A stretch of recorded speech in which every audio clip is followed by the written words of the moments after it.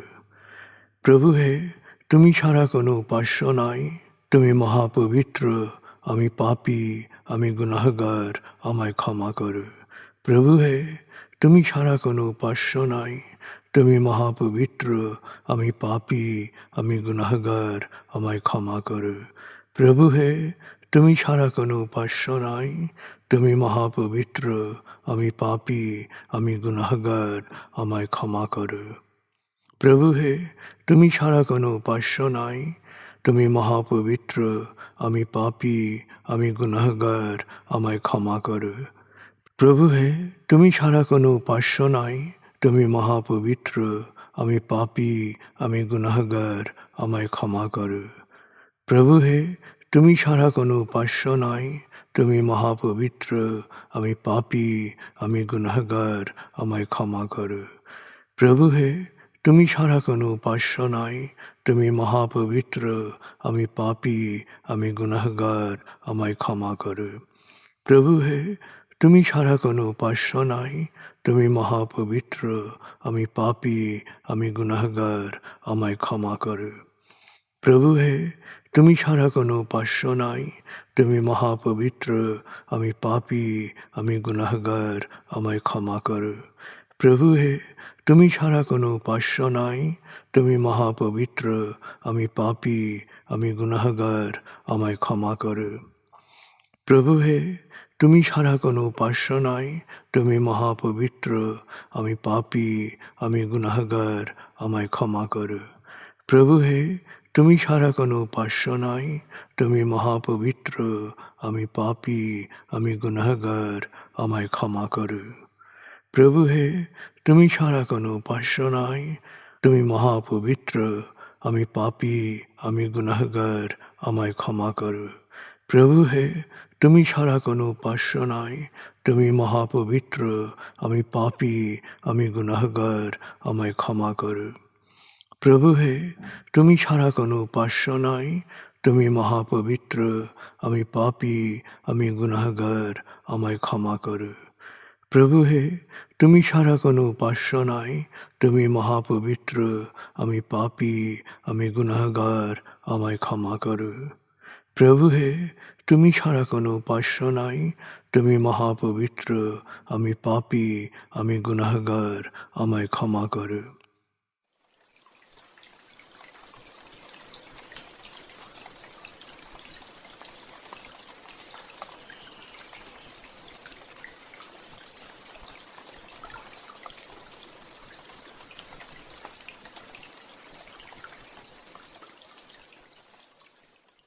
এবার আমরা সূরা তাকবীর এর মর্মবাণীর অংশ বিশেষে ডুবে যাব। তারপর ডুবে যাব আজকের জন্য নির্ধারিত সূরার তেলাওয়াত ও মর্মবাণীতে।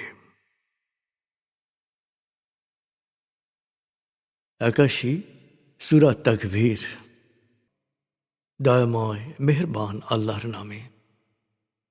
যখন সূর্য অন্ধকারে ঢেকে যাবে, যখন তারকারাজি নিজেদের আলো হারাবে, যখন পর্বতমালা মরীচিকার ন্যায় উধাও হবে, যখন পূর্ণ গর্ভবতী উটনী পরিত্যক্ত হবে, যখন সকল বন্য পশুকে একত্র করা হবে, যখন সমুদ্রের জলরাশি স্ফীত হবে, যখন দেহে আবার আত্মা সংযুক্ত হবে, যখন জীবন্ত কবর দেয়া শিশুকন্যাকে জিজ্ঞেস করা হবে কি অপরাধে তাকে হত্যা করা হয়েছিল, যখন প্রত্যেকের আমলনামা দেখানো হবে, যখন আকাশের আবরণ সরানো হবে, যখন জাহান্নামের আগুন গনগনে লাল করা হবে, যখন জান্নাতকে দৃশ্যমান করা হবে, সেদিন প্রত্যেকেই জানতে পারবে কি পরিণতির জন্যে সে নিজেকে প্রস্তুত করেছে, বুঝতে পারবে কি করা উচিত ছিল আর কি করা উচিত হয়নি।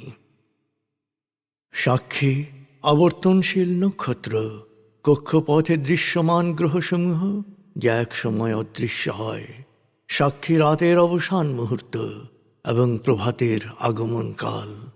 নিশ্চয়ই এই কোরআন আরশের সার্বভৌম অধিপতির নিকট উচ্চ মর্যাদা সম্পন্ন সম্মানিত রসুলের মুখ নিঃসৃত, যার কথা অবশ্যই বিশ্বাসযোগ্য ও মানা উচিত।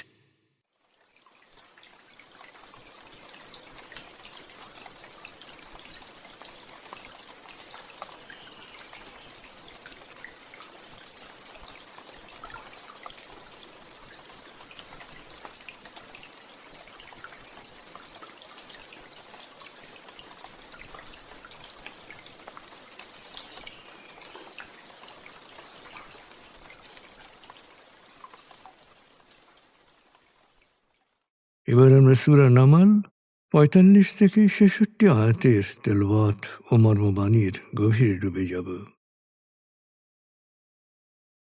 ২৭ সূরা নামাল। বিসমিল্লাহির রহমানির রহিম।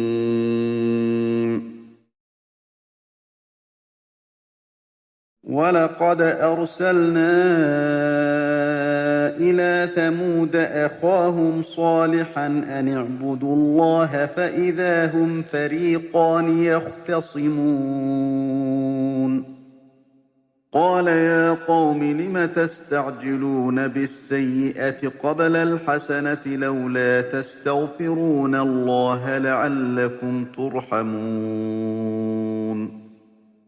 قالوا اطيرنا بك وبمن معك قال طائركم عند الله بل أنتم قوم تفتنون وكان في المدينة 9 رهط يفسدون في الأرض ولا يصلحون قالوا تقاسموا بالله لنبيتنه وأهله ثم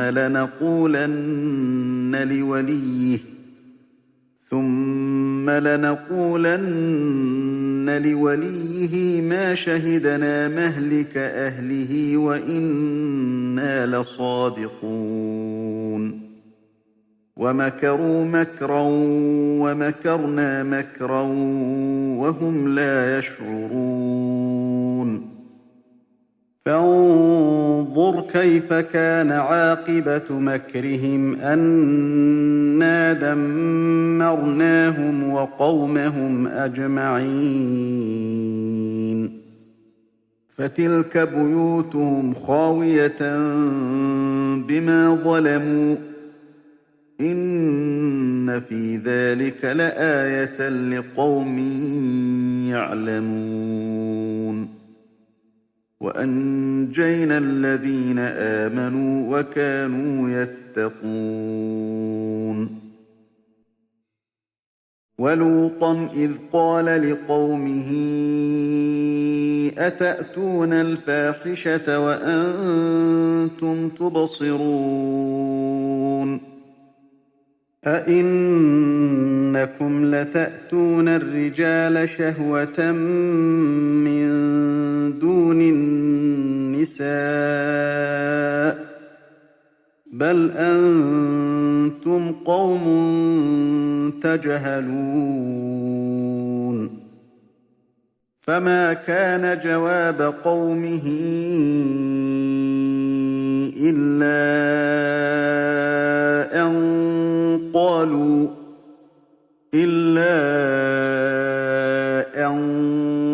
قالوا أخرجوا آل لوط من قريتكم إنهم أناس يتطهرون فأنجيناه وأهله إلا امرأته قدرناها من الغابرين وأمطرنا عليهم مطرا فساء مطر المنذرين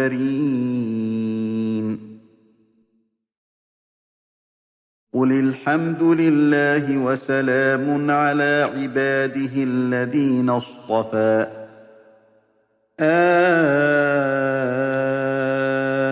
الله خير أما يشركون أَمَّنْ خَلَقَ السَّمَاوَاتِ وَالْأَرْضَ وَأَنزَلَ لَكُم مِّنَ السَّمَاءِ مَاءً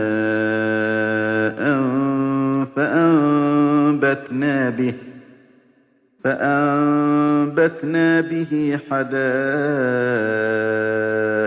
ذَاتَ بَهْجَةٍ مَّا كَانَ لَكُمْ أَن تُنبِتُوا شَجَرَهَا ۗ أَإِلَٰهٌ مَّعَ اللَّهِ ۚ بَلْ هُمْ قَوْمٌ يَعْدِلُونَ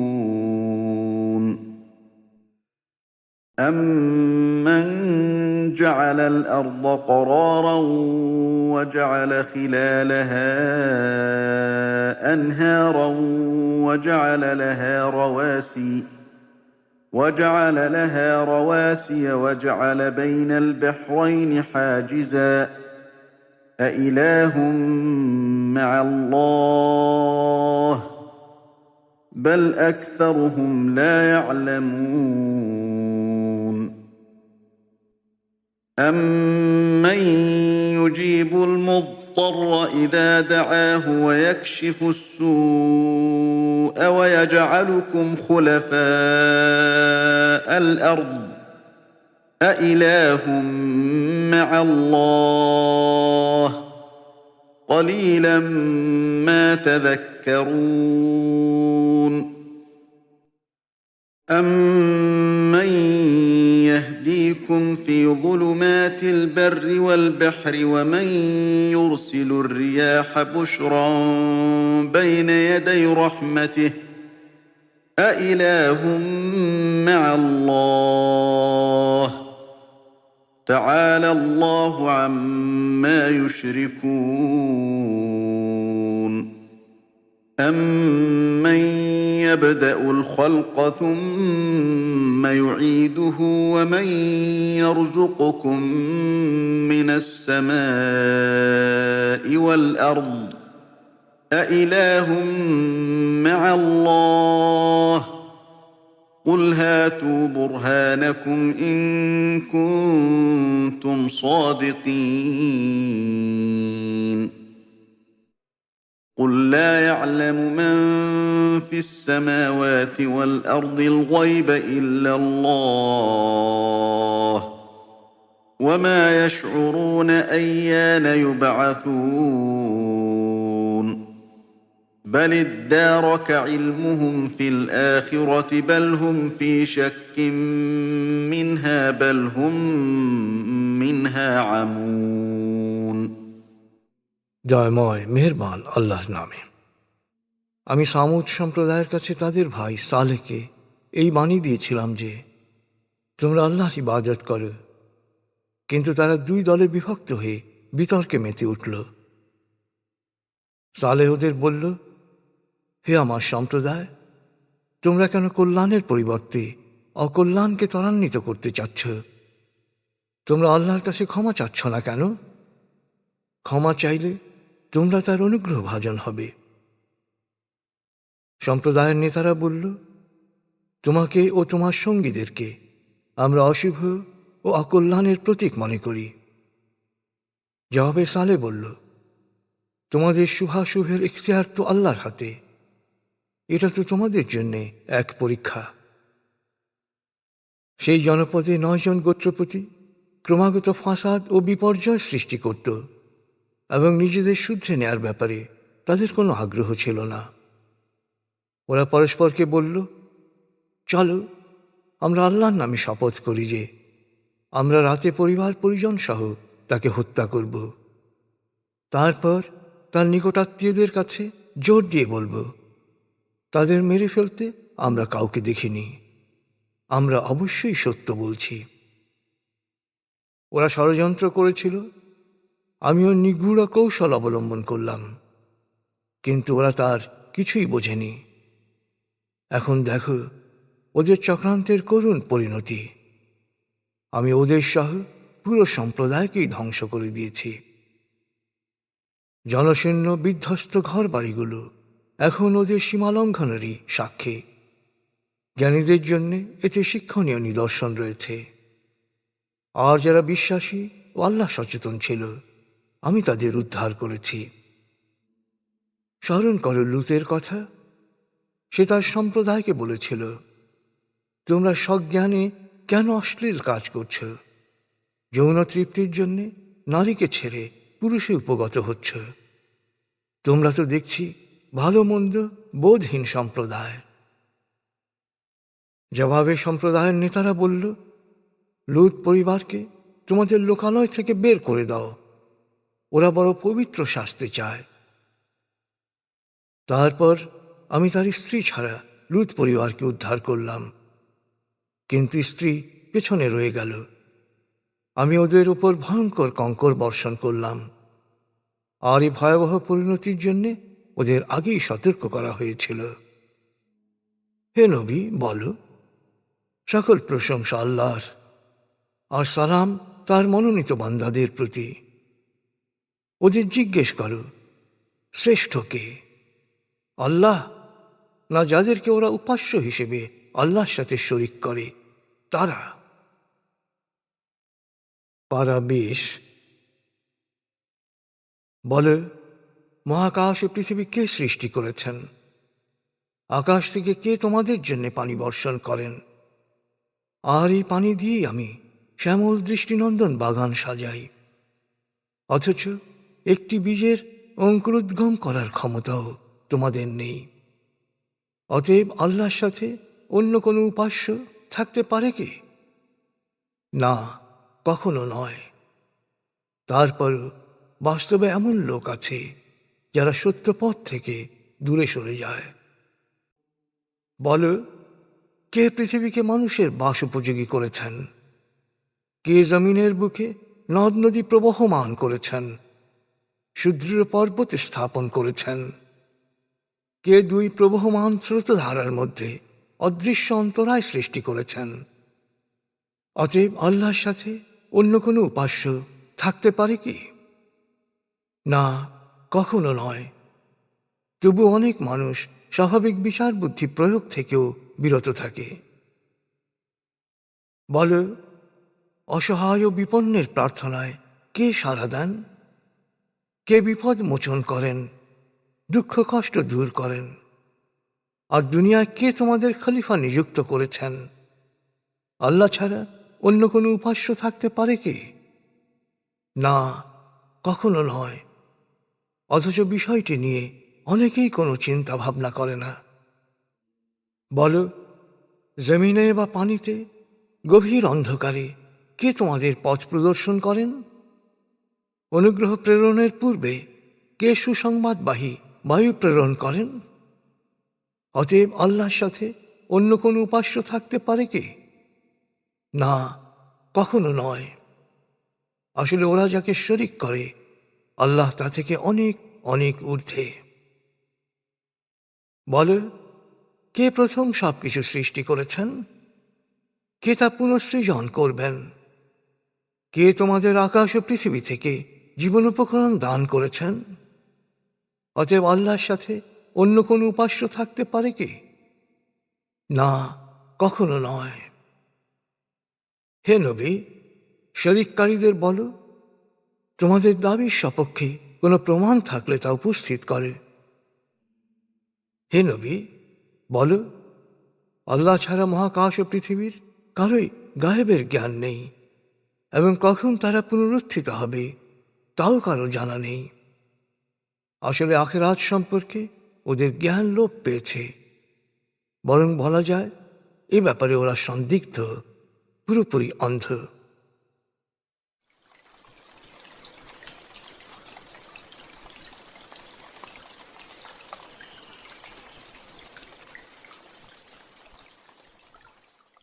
আপনি এতক্ষণ মর্মবাণীর গভীরে ডুবেছিলেন। এবার আপনার মনে মর্মবাণীর যে বিষয়গুলো দাগ কেটেছে সেই বিষয়গুলোর ভাবনায় ডুবে যান।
এবার আমরা জিকির ও দোয়ার গভীরে ডুবে যাব।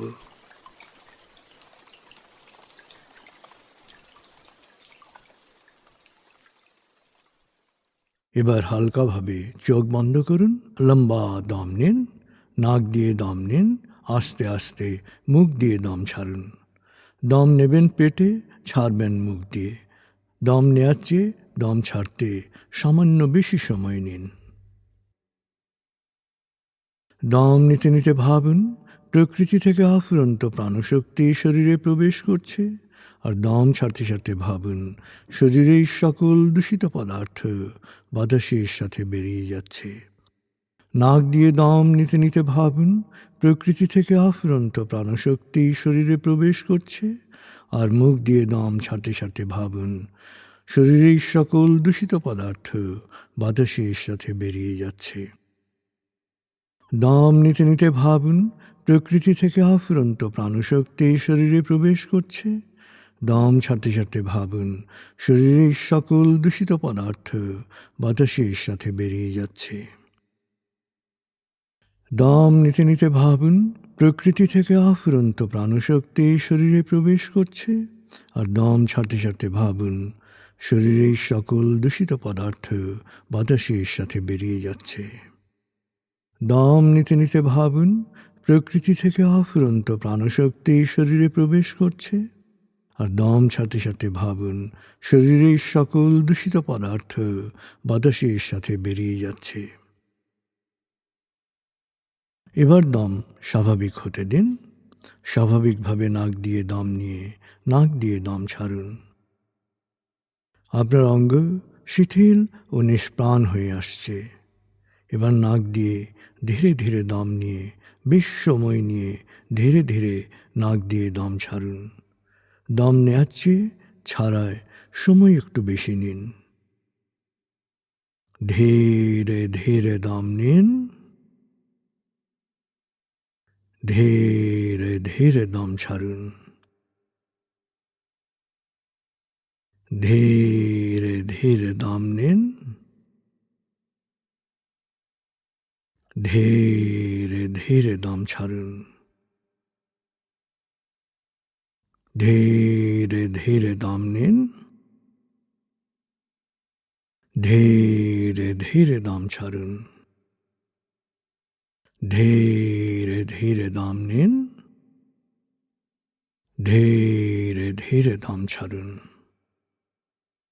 ধীরে ধীরে দম নিন, ধীরে ধীরে দম ছাড়ুন।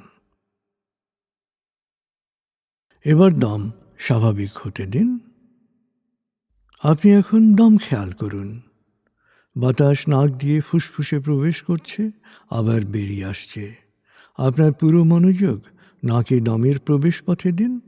বাতাস স্বাভাবিক যাওয়া আসা করুক, আপনি শুধু দম খেয়াল করুন।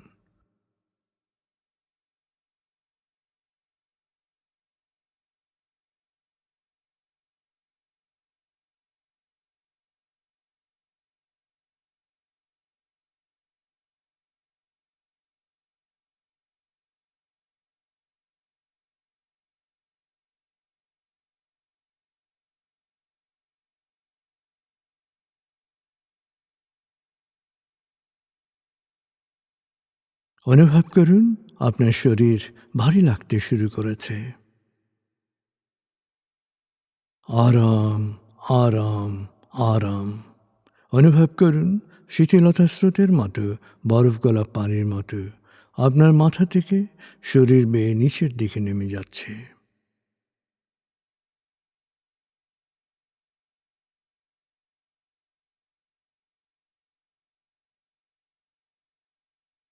আপনি এখন পুরোপুরি শিথিল।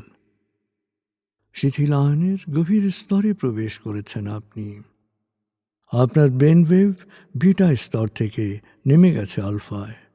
মনের বাড়ির পথে আপনি এখন আলফা স্টেশনে এসে পৌঁছেছেন। এই স্টেশনে আপনার জন্য রয়েছে বিশেষ ওয়েটিং রুম। আলফা স্টেশন থেকে আপনি এখন মনের বাড়িতে যাচ্ছেন। আমি গণনা শুরু করছি। 19,